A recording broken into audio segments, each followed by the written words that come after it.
আসলে সত্যি কথা বলতে গেলে কি বাংলাদেশের কর্পোরেট সেক্টরের যে সার্কামস্টেন্সেস এই সার্কামস্টেন্সেস রিলেটেড কথা খুব বেশি কেউ বলতে চায় না। এটার অনেক বড় রিজন হচ্ছে যে সবাই আসলে সবাই একটা ফিয়ারে থাকে যে হচ্ছে যেহেতু এটা একটা অনেক বড় একটা risk for the career, so তারা আসলে এই কারণে এই রিলেটেড নেগেটিভ কনসার্নগুলো আসলে শেয়ার করতে চায় না, স্পেশালি সোশ্যাল মিডিয়াতে।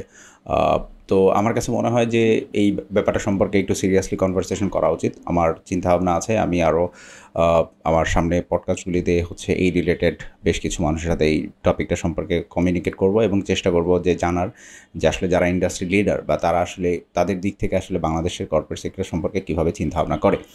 সো যেই ব্যাপারটা নিয়ে বলতে চাচ্ছি সেটা হচ্ছে বাংলাদেশের কর্পোরেট সেক্টরের কালচার নিয়ে। এবং আমার কাছে মনে হয় যে আপনাদের ভিতরে অনেকে যারা অলরেডি কর্পোরেটে জব করছেন তারা কিছুটা হলে রিলেট করতে পারবেন।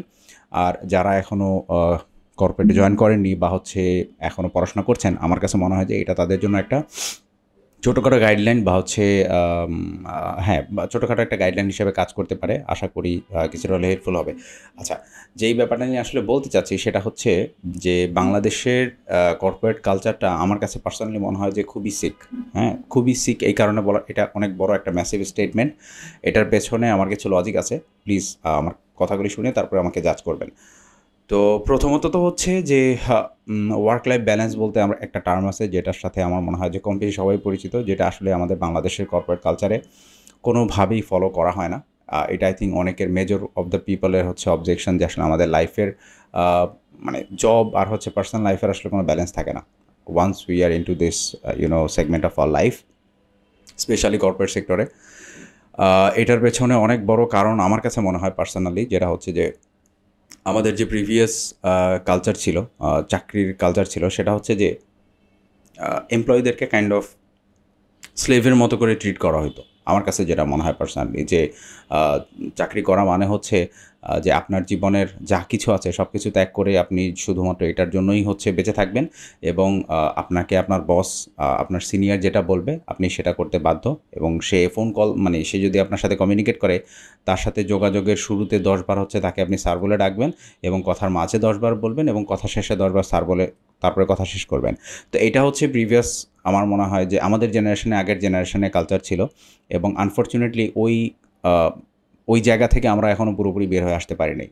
বিশ্ব অনেক আধুনিক হয়ে গেছে এবং আমাদের দেশও অনেক দিক থেকে অনেক উন্নত হয়েছে, কিন্তু আমার মনে হয় যে এই কালচারটা এখনও খুব একটা ভালোভাবে চেঞ্জ হয়নি, যেটা হওয়াটা খুবই জরুরি আমার মতে। এবং সেটার পেছনে আমার কিছু লজিক আছে, আশা করছি বোঝাতে পারবো।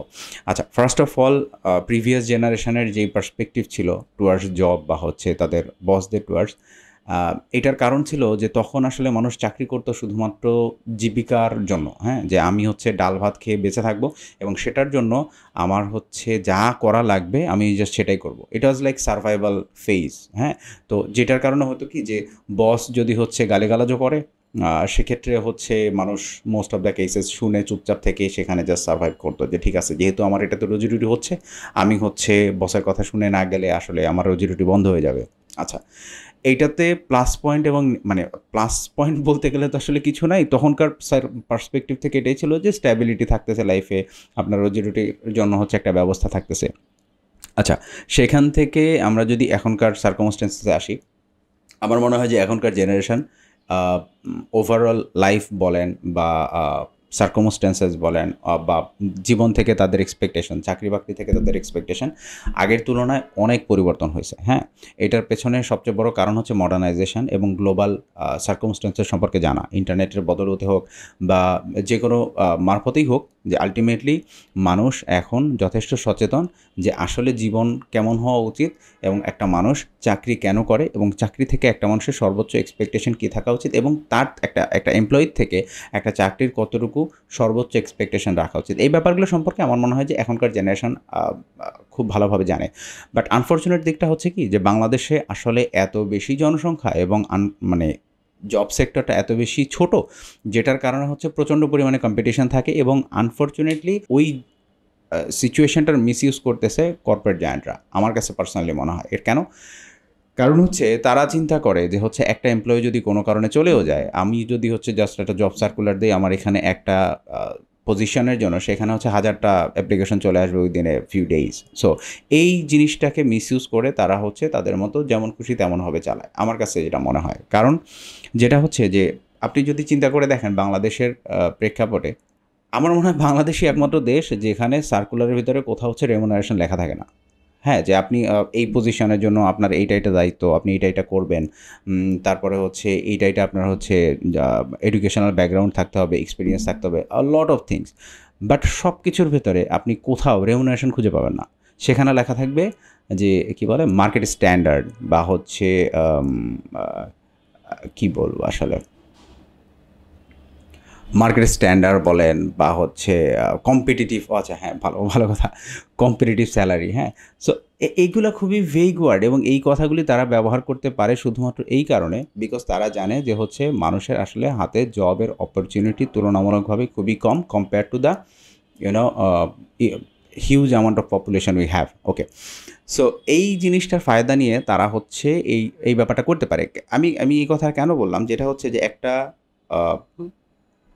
আমি যদি বলি একটা গ্র্যাজুয়েটসের কথা, ফ্রেশারই বলি, একটা গ্র্যাজুয়েটস যদি একটা মোটামুটি একটা ভালো ইউনিভার্সিটি থেকে পড়াশোনা কমপ্লিট করে থাকে, তার লাইফ থেকে তার একটা এক্সপেকটেশন থাকে, হ্যাঁ, যে তার জব থেকে তার একটা এক্সপেকটেশন থাকে যে সে 4 বছর 5 বছর গ্র্যাজুয়েশন কমপ্লিট করে তারপরে হচ্ছে সে যখন চাকরিতে ঢুকবে তার যে 10 15 20 বছরের যে টোটাল পড়াশোনার যেই ফেজটা, এটা কমপ্লিট করার পরে এই যে তার একটা ইনভেস্টমেন্ট ম্যাসিভ লেভেলের, সেটা এডুকেশনাল পারপাসই হোক, সেটা ফাইন্যান্সিয়ালি হোক, তো এই ইনভেস্টমেন্টের একটা মিনিমাম রিটার্ন থাকবে। হ্যাঁ, যে সে যখন জব করবে বা সে যখন চাকরিতে জয়েন করবে তার একটা মিনিমাম রিটার্ন আসা শুরু হবে।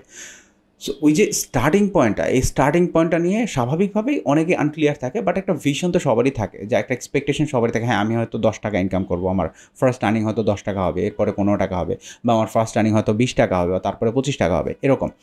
সো আনফর্চুনেটলি হচ্ছে কি, এখনও আমি দেখি, ইভেন এটা তো আমি ফ্রেশারদের ক্ষেত্রে বললাম, যেই জবগুলিতে আপনার এক্সপিরিয়েন্স পিপল চায় যে হ্যাঁ ঠিক আছে 3-4 বছরের মিনিমাম জব এক্সপিরিয়েন্স থাকবে, তারপরে তারা হচ্ছে মানে হায়ার করবে, সেই জায়গাগুলিতেও বেশিরভাগ, আমি বলবো 90 to 95% জব সার্কুলারে আপনি কখনও রেমুনারেশন ডিটেলস দেখবেন না। আমি এখনও বুঝি না যে জিনিসটা কত বড়, মানে কতটা নেগেটিভ একটা মানে জবের সার্কুলারের পার্সপেক্টিভ থেকে। আমার কথা হচ্ছে, আপনি যদি একবার ক্লিয়ারিফাই করে দেন যে ভাই আমার কাছে একটা চাকরি আছে, এই চাকরির জন্য আমার বাজেট হচ্ছে 30,000 টাকা, আমার রিকোয়ারমেন্ট হচ্ছে এইগুলা, যদি হচ্ছে আপনার হয় আপনি হচ্ছেন এখানে অ্যাপ্লাই করবেন, রাইট? সো একটা মানুষ যখন অ্যাপ্লাই করতেছেন উনি তখন অলরেডি ক্লিয়ারিফাইড থাকে। আপনাদের বুঝতে হবে, আপনি যখন একটা জবের জন্য আপনি যখন জব সিক করেন, হ্যাঁ, জব সিক করার সময় কিন্তু একটা মানুষ প্রচুর পরিমাণে সময় স্পেন্ড করে এটার পেছনে, হ্যাঁ, অ্যাপ্লাই করা বলেন, সার্চ করা বলেন, কোথায় কী হচ্ছে, তার রিকোয়ারমেন্ট অনুযায়ী সে ফুলফিল করতে পারতেছে কিনা, অনেক কিছু গো থ্রু করতে হয় তাকে ফার্স্ট। এই জিনিসগুলো ক্লিয়ারিফাই করার পরে একটা মানুষ যখন ইভেন কোথাও সিলেক্টেডও হয় এবং ওইখানে যাওয়ার পরে সে আসলে জানতে পারে যে তার হচ্ছে জবের জন্য যে সার্কুলার দিছে তার হচ্ছে বাজেট হচ্ছে মাসে 30,000 টাকা, অথচ যেই মানুষটা হয়তো এক্সপিরিয়েন্স, তার হয়তো অলরেডি 3-4 বছরের এক্সপিরিয়েন্স আছে, সে হয়তো সরি প্রিভিয়াস অর্গানাইজেশন থেকে সে হয়তো 30-এর উপরে হয়তো পাইতো বা হতেই পারে। সো এই যে মানুষটা অলমোস্ট একবারে স্ক্র্যাচ থেকে, আমি যদি হচ্ছে ওভারঅল জব সিকিং থেকে শুরু করে একবারে ফাইনাল ইন্টারভিউ পর্যন্ত বলি, এই যে ফেজটাতে তার হচ্ছে সময় ইনভেস্ট করা হলো, তার হচ্ছে রিসার্চ করা লাগলো, তারপরে হচ্ছে তাকে যদি ইভেন আমি এটাও বলি ইন্টারভিউ দিতে তার হচ্ছে ফিজিক্যালি হচ্ছে অফিসে তাদের মানে যেই কোম্পানিতে সে অ্যাপ্লাই করছে সেখানে যাওয়া লাগলো, সেটা যে গাড়ি ভাড়া পর্যন্ত এই মানুষটার পকেট থেকে গেল। যদি সে ওখানে ইন্টারভিউতে যাওয়ার পরে জানতে পারে যে হচ্ছে তার রেমুনারেশন হবে এত, যেটা সে কোনোভাবেই আসলে এক্সপেক্ট করে নাই, সেই মানুষটার এই যে ইনভেস্টমেন্ট, এটার আসলে কি কোনো রিটার্ন থাকলো? এখন আপনারা বলতে পারেন যে ভালো ভালো চাকরি পাইতে হলে তো ভাই মিনিমাম একটা ইনভেস্টমেন্ট করতে হয়, অবশ্যই করতে হয়। তা আমার মনে হয় যে একটা হায়ারিং প্রসিডিওরে যদি শুরুতে কিছু ইনফরমেশন শেয়ার করে মানে ইনফরমেশন শেয়ার করে দেওয়া যেতে পারে যেটা এসেনশিয়াল, আমার মনে হয় যে সেটা করলে হয় কি, যিনি হচ্ছে জয়েন করার চিন্তাভাবনা করছেন বা চাকরি খুঁজছেন সেই মানুষটার জন্য অনেক বেশি ইজি হয়ে যায়, আর যারা হচ্ছে হায়ারিং প্রসিডিওরে আছেন তাদের জন্য এটা মানে অনেকটা ইজি হয়ে যায়। কেন হয়ে যায়? আচ্ছা, ফার্স্ট অফ অল অতিরিক্ত আপনার হচ্ছে সিভি ড্রপ করলেই তো আপনার হচ্ছে অনেক ভালো ক্যান্ডিডেট পেয়ে যাবেন না, রাইট? আপনার এক্সপেকটেশন হচ্ছে ফ্রম এইচআর পার্সপেক্টিভ বা অর্গানাইজেশনস পার্সপেক্টিভ যে আপনার এই যে আপনি যে পজিশনের জন্য মানুষ খুঁজছেন সেটার জন্য একটা মোটামুটি একটা ভালো অ্যাপ্রোপ্রিয়েট ক্যান্ডিডেট খুঁজে বের করা, রাইট?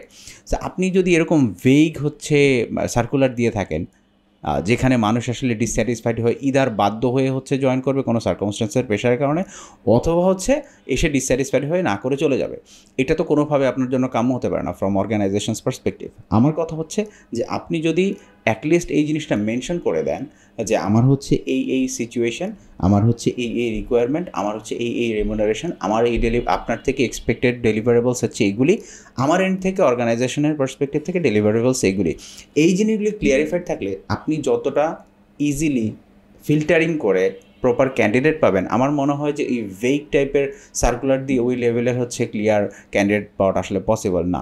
আচ্ছা, এখানে তাদের অনেক এক্সপ্লেনেশন থাকতে পারে, I don't get the explanation actually, honestly speaking.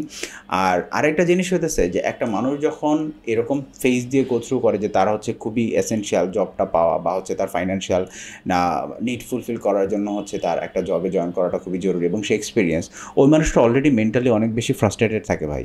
হ্যাঁ, তো ওই সিচুয়েশনে যখন ওই মানুষটাকে ওই তার সার্কমস্টেন্সেসের কথা চিন্তা করে স্যাক্রিফাইস করতে হয়, লাইক সে যদি হচ্ছে এক্সপেক্ট করতে হচ্ছে 40,000 টাকা, সে হয়তো 30,000 টাকায় সুযোগ পাইছে বলে সে যা সেখানে ঢুকে গেল, ওই মানুষটা থেকে কখনোই আপনি 100% এফোর্টটা পাবেন না। কেন পাবেন না?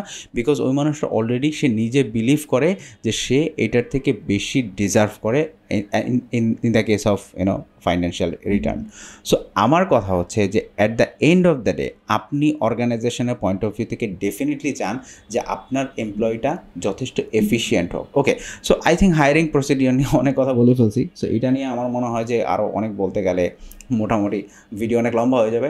আচ্ছা, আরেকটা জিনিস সম্পর্কে বলি, যেটা আচ্ছা এটা বলার কারণ হচ্ছে যে আমার কাছে মনে হয় যে এটা খুবই ব্যাকডেটেড একটা জিনিস, যে হায়ারিং প্রসিডিওরে এখনও কোনোভাবে বেশিরভাগ অর্গানাইজেশন রেমুনারেশন সেট করে দেয় না। আরে ভাই, আপনি যদি রেমুনারেশন ফুললি নাও দিতে পারেন, আপনি একটা লেন্থ দিয়ে দেন যে ঠিক আছে আমার হচ্ছে এত থেকে এত রেঞ্জ আমার, হ্যাঁ 30 থেকে 40,000 টাকার রেঞ্জ আমার, বা 40 থেকে 50,000 টাকার রেঞ্জ আমার, সেটা দিতে কী সমস্যা? আপনাকে তো কেউ ঠকায়, আপনার এত এক্সপিরিয়েন্স এইচআর, আপনার এত এক্সপিরিয়েন্স হচ্ছে মানে অর্গানাইজেশনাল পিপল থাকতে ডেফিনেটলি আপনার ঠকায় কেউ হচ্ছে আপনার থেকে চাকরি নিতে পারবে না, রাইট? সো আমি এই জিনিসটা বুঝি না যে এইটা করার মানে কি। আচ্ছা, এটা গেল একটা ফ্যাক্ট।